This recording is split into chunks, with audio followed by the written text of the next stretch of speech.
What a different world this would be. Imagine if Adam would not have eaten that apple. We would be living a totally different life. But let me say something about the apple. I said the apple because most people think it was an apple. Our rabbis don't think it was an apple. Maybe it was, who knows? They are inclined, maybe it was a fig, because after he eats from the prohibited fruit, the forbidden fruit, actually what he does is cover himself with leaves of a fig tree, so he was around the fig tree. Maybe the first fruit was a fig. The Torah doesn't say it was an apple, it just says the fruit of a certain tree, the tree of knowledge of good and evil. So I say to you, imagine if Adam would not have eaten that. What kind of world would this be? I would be great. You know, wouldn't have to get up. There would be no weekends. There would be no Monday morning blues. You wouldn't have to go to work. You know, things would be tremendous. There would be no economic problems. There would be no lack of water. Everything was around there. You could always raise your hand and take a fruit and eat it. A lion you wouldn't be afraid of, because the lion and the lamb, they all used to live together. Idyllic world would have been tremendous, and it's all the fault of this Adam. Had he not eaten the fruit, we'd be forever happy and would never care and worry in our lives. Yet I want to argue the opposite. I think we would be dead. We'd have no sentiments. You wouldn't know what happiness is. What do you mean you'd like it? You don't know what dislike is. How can you know if something is sweet? You have tasted something that is bitter. How do you know happiness? Because you know what lack of it is. How do you know what pain is? How do you know what feeling good is? He would have been really an unfeeling being. He wouldn't have been a human being the other way around. I always wondered, why did God put that tree in the Garden of Eden?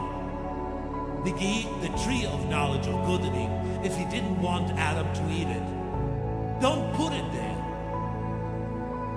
But you know, God knows everything beforehand. God knew that Adam was going to eat of the apple. And if that is a problem for you, against freedom of choice, well, God doesn't work in a time framework like we do.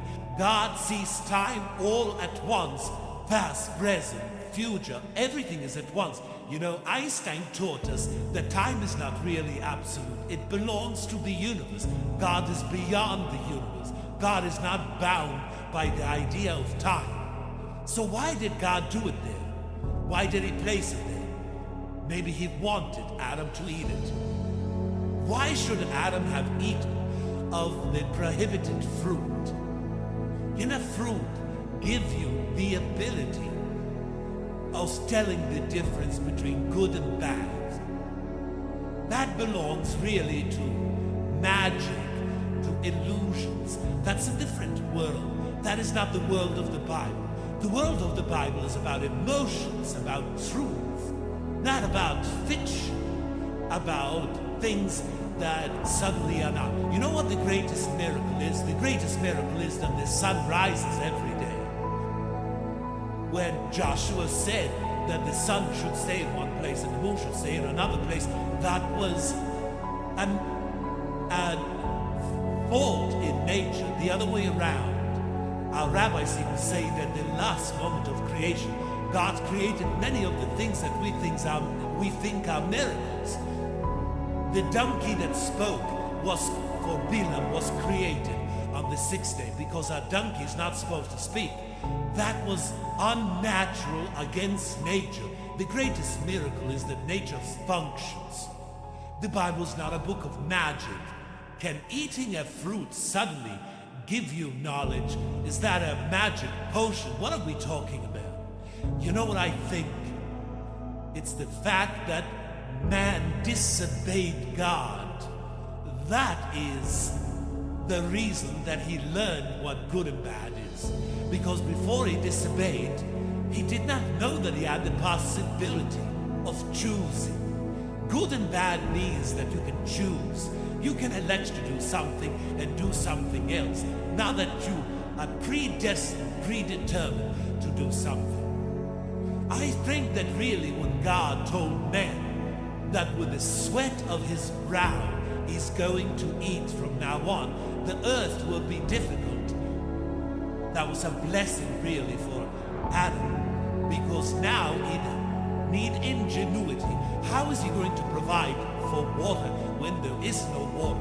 How is he going to make the earth produce more and more? Look at what mankind has developed. You know, there was a man named Malthus.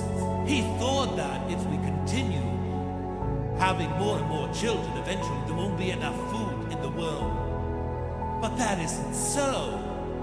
Drop by drop, you can feed the earth and it can produce more. We know how to do many things.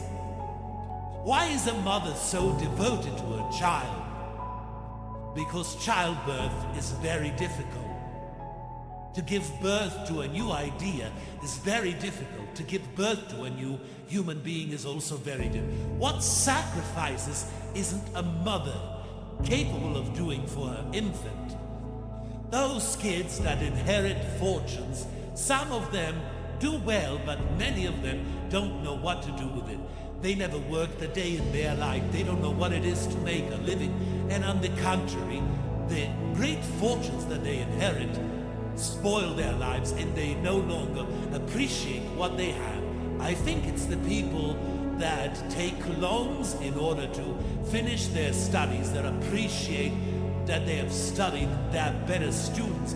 They know what it takes in order to produce a student, in order to transmit information. All the expenses that a university has to go through. Take a look around yourself, look at the world that the man has created about himself. Look at the gardens that he has created. On the other hand, of course, there are wars, there are killings. Well, this is part of the giving birth. Giving birth to a better society is difficult, but I think that with the passage of time, each and every generation, in a sense, one rung above the generation prior to it. Look at longevity, how many years people live. Look at all the illnesses that have been conquered. I think that maybe having been expelled from the Garden of Eden was the grace of God. That was his benefit for humanity, enabling us to grow, to develop, and to become real human beings.